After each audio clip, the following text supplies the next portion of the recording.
বাংলাদেশে আমরা জুলাই আন্দোলন করছিলাম, শেখ হাসিনার পতন ঘটিয়েছিলাম। আমাদের উদ্দেশ্য কী ছিল?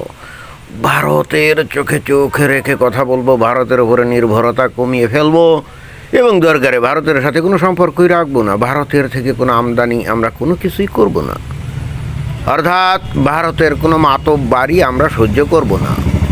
খেয়াল করতে হবে, ভারতের সাথে ব্যবসা বাণিজ্য যদি করা হয় এবং ভারত থেকে যদি বেশি পণ্য বা কোনো পণ্য যদি ব্যাপকভাবে আনা হয়, তাহলে বাংলাদেশের মুমিন মুসলমানরা তাকেই বলে যে এইটা হলো ভারত বাংলাদেশের ওপরে চোখ রাঙাচ্ছে। অথচ এই যে চায়না, ভারতের থেকে মিনিমাম 2.5 গুণ বেশি কিন্তু পণ্য চায়না থেকে বাংলাদেশ আমদানি করে। সেক্ষেত্রে কিন্তু চায়না যে বাংলাদেশের চোখ রাঙাচ্ছে সেটা কিন্তু হয় না, এটা শুধুমাত্র ভারতের ক্ষেত্রে হয়।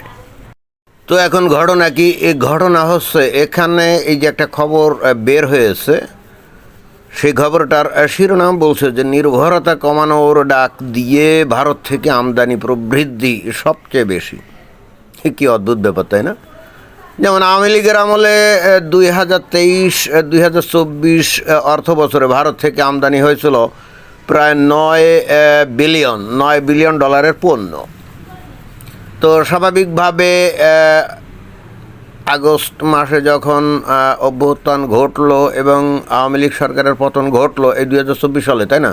তাহলে 24-25 সালে যেখানে বলাই হলো যে ভারতের সাথে কোনো সম্পর্ক না, ভারতের কোনো চোখরাঙ্গানি আমরা মানব না, ভারতের সাথে চোখে চোখ রেখে কথা বলবো, দরকারে ভারত থেকে কোনো কিছু আমদানি করব না, তাহলে ধরে নেওয়া যায় এইবার ভারতের সাথে আমাদের ব্যবসা বাণিজ্য অনেক কম হবে, আমরা ভারত থেকে অনেক কম আনবো পণ্য, এটাই তো।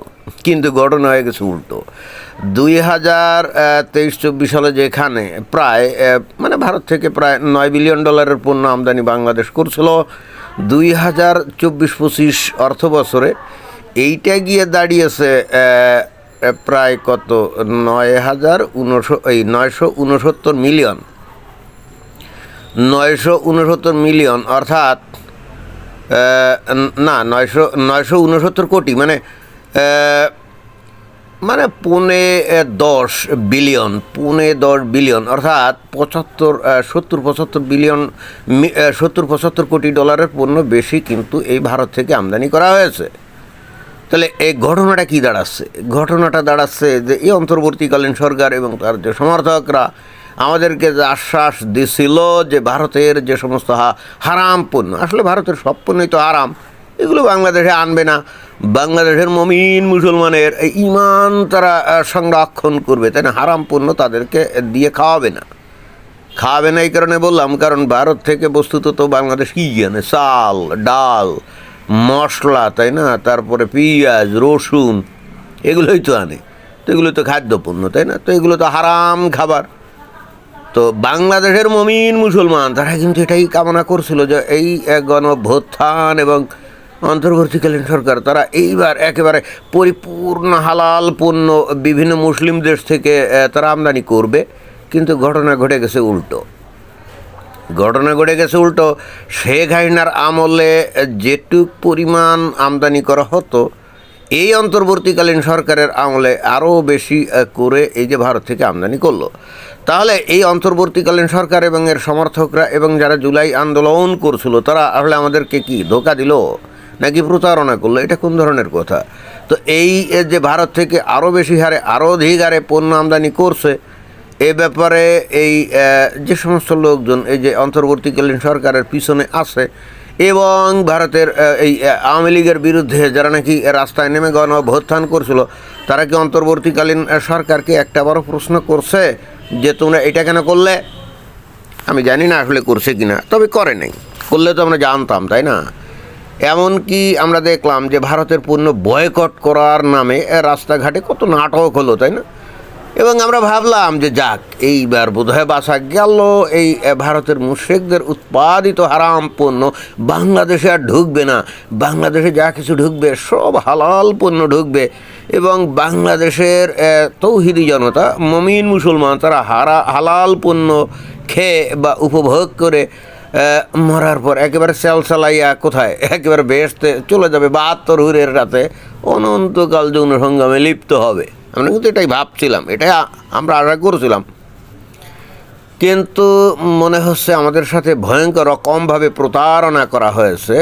যেটা মনে হচ্ছে যে আওয়ামী লীগের আমলে যেটুক সম্ভাবনা ছিল মনে করেন যে বেহেশতে যাওয়ার, অন্তর্বর্তীকালীন সরকারের আমলে আরও বেশি হারাম পণ্য এনে এই বেহেশতে যাওয়ার রাস্তা অনেকটাই রুদ্ধ হয়ে গেল বলে অন্তত আমার কাছে মনে হচ্ছে। এই গত 1.5 বছরে আমরা বাংলাদেশে এই অন্তর্বর্তীকালীন সরকারের লোকজন এবং তার সমর্থনকারী লোকজন তারা কিন্তু প্রতিনিয়ত ভারতের বিরুদ্ধে বিষোদ্গার করেছে। কি করে নাই? করেছে তো। ভারতের বিরুদ্ধে তারা যুদ্ধ করবে। 50 লক্ষ লোক কিন্তু প্রশিক্ষণ নিয়ে বসে আছে, তখন গাজওয়াতুল হিন্দের ডাক কাটবে এবং এরা আল্লাহু আকবার ধ্বনি দিয়ে ভারতের বিরুদ্ধে যুদ্ধে লিপ্ত হবে। এটা তো আমরা জানি, তাই না? 7 সিস্টার্স দখল করে ফেলবে। 7 সিস্টার্স যদি দখল করে বাংলাদেশের সাথে মিলানো যেত, তাহলে ওই 7 সিস্টার্স এগুলো তো অত্যন্ত অপরূপ সৌন্দর্য মণ্ডিত রাজ্য, তাই না? যে ত্রিপুরা, নাগাল্যান্ড, মিজোরাম, অরুণাচল, তারপরে কি এরকম মণিপুর, এগুলো সবই কিন্তু পাহাড় পর্বত, সবুজ, শ্যামলিমাময়, অত্যন্ত নয়নাভিরাম জায়গা। এতে তো কোনো সন্দেহ নেই, তাই না? এবং আমরা ভাবছিলাম এই জায়গাগুলো দখল যদি হয়ে যায় তাহলে অ্যাটলিস্ট আর আমাদের ভিসা টিসা পাসপোর্ট টাসপোর্ট নিয়ে এই সমস্ত জায়গায় আর ঘোরাঘুরি করার দরকার হবে না। আমরা ওই সমস্ত জায়গায় যাবো আর ঘুরবো আর গান গাইবো। কি আনন্দ আকাশে বাতাসে! আমরা কিন্তু এই স্বপ্নে বিভোর ছিলাম। অ্যাটলিস্ট বাংলাদেশের তৌহিদি জনতা কিন্তু আমাদেরকে এই ধরনের স্বপ্নই দেখাচ্ছিল এবং আমরাও কিন্তু কল্পনার রাজ্যে আমরা কিন্তু প্রতিনিয়ত নিজেদেরকে আবিষ্কার করতাম ওই সুন্দর সুন্দর জায়গাতে। কিন্তু বাস্তবে দেখা গেল এগুলোর কোনো কিছুই না, এগুলো সবই উপরে ফাঁকা বলে, আর ভিতরে ভিতরে ভারত থেকে আরও বেশি পণ্য আমদানি করে বস্তুত বাংলাদেশকে ভারতের উপরে আরও বেশি নির্ভরশীল করে ফেলা হয়েছে। আর ইন্টারেস্টিংলি আমরা যেটা ভাবতেছিলাম যে বাংলাদেশ যেভাবে উত্তেজনা সৃষ্টি করছিল, না জানি ভারত কখন বাংলাদেশের উপরে ওই যে স্ট্রাইক, সার্জিক্যাল স্ট্রাইক না কি জানি বলে না, ওই রকম আক্রমণ না জানি কখন দিয়ে একটা করে বসে। কিন্তু ফাইনালি দেখলাম যে ভারত অত্যন্ত শেয়ানা মাল, তো এগুলো কোনো কিছুই করে নাই, বরং অ্যালাউ করছে বাংলাদেশ যাতে আরও বেশি ভারতের উপরে নির্ভরশীল হয়। এবং আমার মনে হয় যে ভবিষ্যতের জন্য কোনো একটা প্ল্যানে আছে ভারত, যখন দেখবে যে বাংলাদেশ পুরোপুরি ভারতের উপরে নির্ভরশীল, বিশেষ করে বেঁচে থাকার জন্যে, অর্থাৎ তাদের সারভাইভ মানে এক্সিস্টেন্সের জন্যে একেবারে পুরোপুরি নির্ভর আছে। যে চাউল লাগে, ডাল লাগে, তারপরে কি পেঁয়াজ লাগে, রসুন লাগে, তাই না?